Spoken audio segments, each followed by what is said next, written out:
how's it going? Edwin said you guys would be back. This is Bernardo Goldman. Edwin had to take the night off. I don't know what that guy's doing. He talks about all kinds of crazy stuff. Well, it turns out that here in Houston, it got pretty cold right around Christmas and New Year's. Turns out that the best thing to do was grow a little bit of hair on your face. You know what I'm saying? You know what I'm saying, guy? You gotta grow a little bit of hair on your face just to stay warm, and it's pretty sunny outside. You know? You gotta have some way to protect your eyes. You gotta get something on your face, you know, to protect your eyes. So, anyways, Bernardo's got some things to tell you, you know.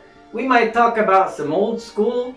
We might talk about some stupid nerd thing about, like, I don't know, some electronics nonsense. I ain't gonna do none of that guitar stuff. That ain't me. No, Bernardo Goldman does not do any guitar stuff. So, you know, tell you what, why don't we just get to it? How's it going, everybody? That was just a little fun intro. I just thought I would try that. So here's the story. Over Christmas break, and a really cold front came through Houston, and everybody was like freezing.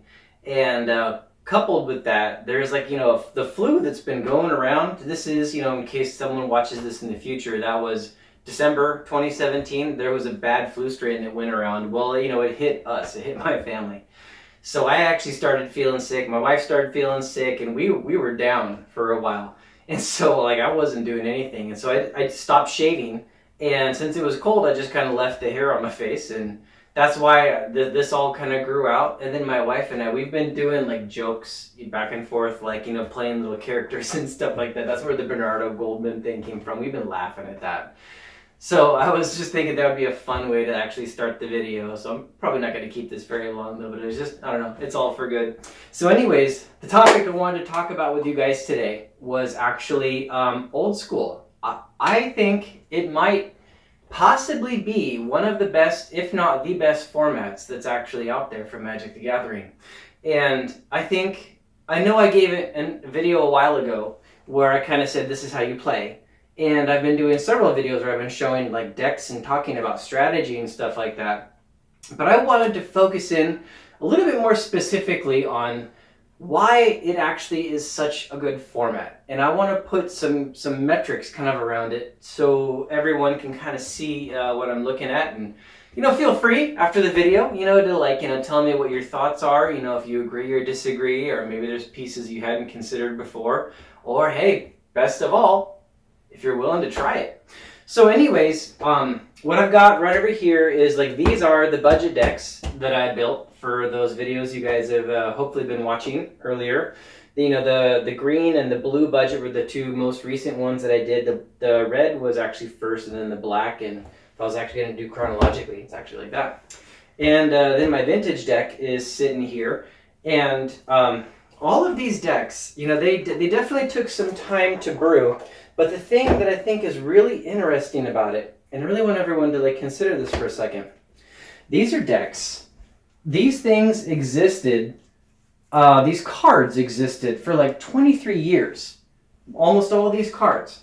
And for people to come into a set of cards that have been around for 23 years and to actually brew decks that are like new and like innovative and things that I've like, I mean, at least to some degree, been seen before, but some of them are fairly new. There's tricks being done that I don't remember seeing back in the day. And some of them are due to rules changes. Some of them are due to changes in the ban restricted list. But the point is that they exist. And that's honestly kind of incredible because people assume that a format after so much time becomes quote unquote solved. Like, you know what's going to be actually in that format. And people don't even try to keep brewing new decks because some pro came out with a deck that's beating everyone. And so people either like buy that deck or they make like an anti-deck for that, but there's not a lot of brewing, I think, that happens these days. So just think about old school for a second. You've only got like a few sets that were made between 1993 and 1994. And people are still, as of today, coming up with like new inventions. And so that honestly, right off the bat, is pretty impressive. But something else that really deserves a lot of mention, in old school, what you see is a balance of like all the archetypes. Like if you look at a lot of other formats, like take land destruction for instance. No one's gonna play land destruction in vintage, right? It's just, I mean, there's so much like mana rocks that are in that format. There's so many mana denials and things to slow down. It's just not really a viable strategy. I mean, you might do mana destruction another way, like you can play like a Tangle Wire or something and keep everyone's mana locked down, or a Trinisphere or something, but not really through like the traditional way where just blow up your land, go. It like doesn't really exist, right? But the reason I mentioned that is like you go to like old school and you think about the deck archetypes, and you've basically got control decks, you've got combo decks, you've got aggro decks like quick creature decks, you've got the red sly type decks, you've got land destruction, you've got discard decks, and you've got amalgamations that are like some kind of mix in the middle. And that's kind of what I did with a lot of these budget decks. They were kind of quick, aggressive creature decks, but then they had a little disruption to go along with it. All of those exist in old school. All of those archetypes not only are there, but they're viable and they're possible to win the tournament with, right? Not all formats can boast something like that. With many formats, it's like, for vintage, for years, like there was no creature decks whatsoever. And Modern's gone through lots of times where it was either like dominated by like combo, or combo was like dead, right? And all you had was creature attack decks. Or maybe it shifted over to something that's like some kind of amalgamation of like, aggro control with some type of like little neat trick or an infinite combo. The point is it's shifted around, but all of those exist in old school. The next thing that I think is really interesting about old school, and I'll put a link in the video about this blog report, but I'm seeing tournament reports where there's like probably 30 or 40 different decks that are like all there at the tournament, but it's not just that. It's that there's like 30 or 40 different decks there at the tournament, and you look at their records and it's like all over the place, right? You're not having like, the Brian Weissman, the deck came in and all those are the ones that were in the top 8 and everything else was just garbage. No, it's not the case. In fact, one of these others that I'll link, I think it was actually a black discard deck that had no power 9, no big power cards, and it actually won the tournament, right? Beat out all these like power decks with like players that have been in the game for 20 years. That's interesting, right? If you've got a field that's like 30 decks wide that are all tier 1, and then the next tier down, like these tier 2 decks, they're capable of winning the tournament. They're not quite as versatile. They're not quite as strong. You kind of got to play the metagame call a little bit with it, but they're still viable and they can still win. You guys, what other format does that? That's a pretty big deal, I think, right? That kind of variety of decks that are actually near the top. The lots of brewing is another big point that I think really needs to be mentioned. The fact that people actually are brewing in old school, and it's actually a fun thing. So, that's pretty awesome. And that doesn't happen in a lot of other formats because, 1 or 2 decks will just dominate and everyone else just gives up, right? But if you think about that, I think there's a reason for that. One of the reasons for the versatility and the brewing is that just look at the amount of playtesting that went into the original Magic sets versus the playtesting that probably happens today. I mean, I think we can all admit that the playtesting that happens today, it's got to be less than what was done at the very start of the game. I mean, you see things like Skull Clamp. Honestly, Wizards of the Coast, Skull Clamp, why would you make that card? I think anybody watching this video could probably just total facepalm, right? Like, that card should not have been made. And a playtester should have known that, right? And you can definitely make that same argument for the original sets, making some cards that were too powerful, like the Ancestral and the Lotus and the Library and stuff like that. But, and there's a big but here, although those cards have proven to be broken in the entirety of Magic, when you bring them back and you constrain them to just those old school sets, like I said, they're not dominating, right? So you can't make that point that a deck has to play Time Walk or has to play Library of Alexandria. When you've got a black discard deck that's winning an old school tournament and then the next day maybe it's a speedy Goblins deck, then maybe the next day, sure, maybe it's a version of the deck, and then maybe the next day it's like a version of Zoo with all these Arabian Nights creatures or something, right? If those cards were too broken and too dominant, they would have been just dominating the format, and they're not, which specifically means that they were balanced within those sets that they were actually designed around. And that's honestly a pretty important point. So the old school is balanced because it was the first few sets, because the Wizards of the Coast probably did an awful lot of playtesting, probably much more than they actually do today. And let me throw this perspective on it too. Chess, the game chess, it's got terrible graphics, right? Not a lot of pieces, right? But the world loves chess. Why? Because chess is a game that just the design of the game is fantastic. The levels of depth of thought is fantastic. The amount of skill that you can bring in and just have a fantastic deck or not, it's amazing, right? Chess has stood the test of time because the game design is good. And one of the things that I will stand here and say adamantly is old school is a great format because the game design is good. And that makes for fun interactive games, and that makes for a wide variety of strategies and all these other points. So anyways, moving on. The next thing that's great about old school is, so many of these other formats. I mean, I've got some cards over here I'll show you. I just picked up a bunch of Ixalan the other day, and I've got all these cards I need to go through, but you know what? All these cards, they're not going to be worth hardly anything in a couple of years. Ixalan is eventually going to rotate out. And then, if a card isn't already in top tier and usable in other formats, it's going to just completely go into the dirt. And even if it is good, it's just going to get reprinted. And like any value you would hope to have is just going to go into the floor. But you take something that exists in like an old school format, I'll tell you, man, it's not the case. You put money into old school cards, and that value is just going to maintain. It's just going to keep going up, and people are just going to love it. Like people are going to be playing this until the cows come home. I'm probably going to be an 80-year-old man and still play Underground Seas, right?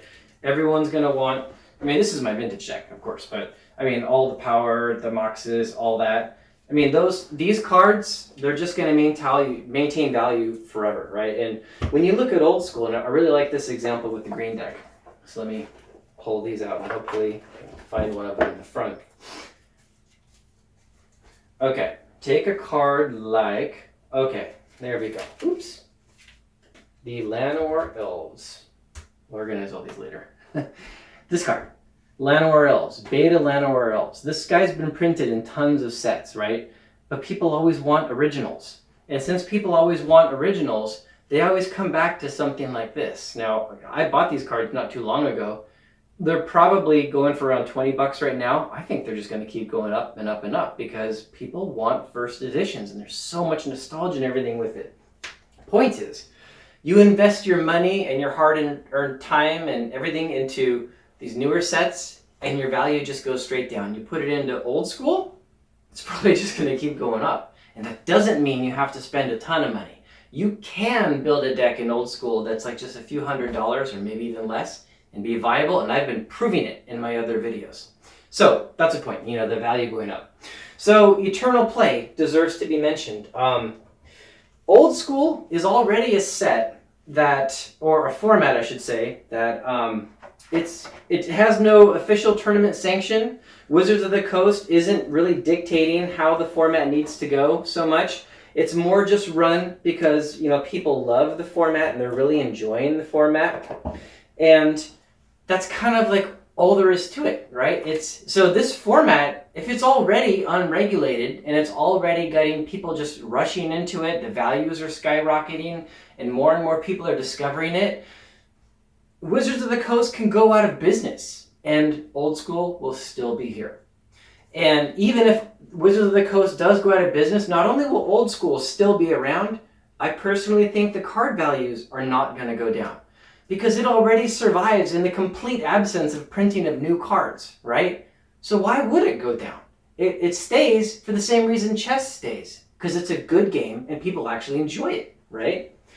So yeah, that's not going to change, and that deserves to be mentioned. The eternal play factor that you can always just come back to old school and You know, say I put this deck away for 10 years, I get busy, right? And I come back, not only are these cards worth more, but I can still pull out the cards, I can play the game against other people, and all the memories and emotions that I felt at the time years ago will come back out.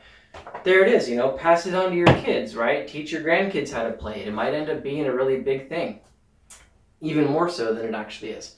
Also, old school people tend to be a little bit more accepting of proxies than I found with other people. In fact, as many of you know, I'm very much a supporter of proxies. But you know, I don't want to get too much into that topic. You know, I have other videos on that topic. You know, please check it out. I think proxies are the solution for bringing players and collectors all together. So please check out my other video on that. In fact, I'll link it right here. Anyways, so we also have, I already mentioned that budget decks do win. I got little notes on my board over here. Okay, so the local meta is a big deal, right? And this isn't at the exclusion of other formats. In other formats, the local metagame is a big deal. Legacy and vintage very much come to mind. Like if I'm going to build a legacy or vintage deck, modern is probably, I think, very similar as well. If you know people in your area are really gravitating towards one deck archetype, or maybe there's one really good player, and it's not even so much trying to beat that guy, but it's that since he's there and other people focus on beating him, the meta all kind of shifts over to one area. And so now you can see how that meta shift changes, and you can build a deck that maybe even not necessarily is focusing on this one guy, but it's focusing on the mass of people, right? That kind of thing is a big deal in a lot of like the eternal formats with like very large, diverse card pools. And I've found that old school can definitely be a very similar kind of thing. Like if I know a lot of people in my local meta are playing like a lot of blue decks, like there's just a lot of them, I might just start playing Red Elemental Blast main deck because it's just an amazing card and doesn't cost hardly anything. If everyone's playing Mana Rocks and Power, I'm going to put Energy Flux in main deck and punish all of them for leaning too heavily into their artifact strategy and not preparing for cards like that. Point is, the metagame makes a big difference in old school. It actually affects it, and that's a very valid point. Another big piece is that I don't think any format is going to have the nostalgia factor like old school does. Now, granted, for the newer players that are coming in, you're not going to have that emotional connection because you didn't have a chance to start back in the day. But I've even found, like, even for the newer players, being able to come in and hear the stories and see the history, it's an interesting thing. It's the very reason why museums exist. It's the very reason why, you know, there'll be like historic houses will be left in neighborhoods, you know, that had original people that were the first people into that area. It's the reason why like so many cultures will really focus on the history of where they came from and ancestry and stuff like that. That thing, it's not different in Magic. Of course it's there.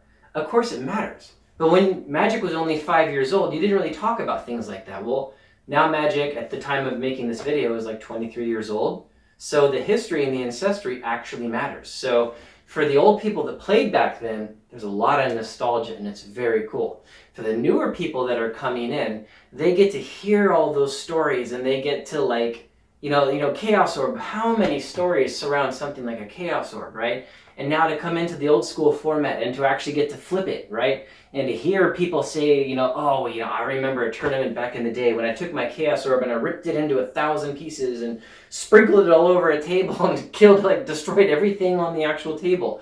Those stories are real. They actually happen and they exist, and you get to not only play the cards themselves, you get to sit across the table from people that are very major players. At my first big old school tournament, official one, was when I went to GP Vegas last year. And you know who my first matchup was? It was Randy Buehler.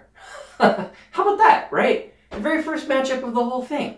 And then you go right down the line. There was like 25 people that were signed up in that specific old school. And I mean, the people, like almost every one of them was like people that, you know, had some real stake in the game. There was like Daniel Chang was there for Vintage Magic, and what's the Spanish guy's name. I'll remember, and I'll post a text or something on the top of the video. I mean, you just go right down the line, and there was like so many big names that were actually there. Anyways, I'm going off, and the time on this video is probably going too long. So anyways, one of the last points I'll make is that old school, it's really iconic. I mean, Wizards talks about iconic masters, and they try to like make a big deal about their newest set and stuff. Well, the cards in old school literally are the iconic cards. I mean, you're talking Regrowth, Swords to Plowshares, Wrath of God, Disenchant, Dark Ritual, right?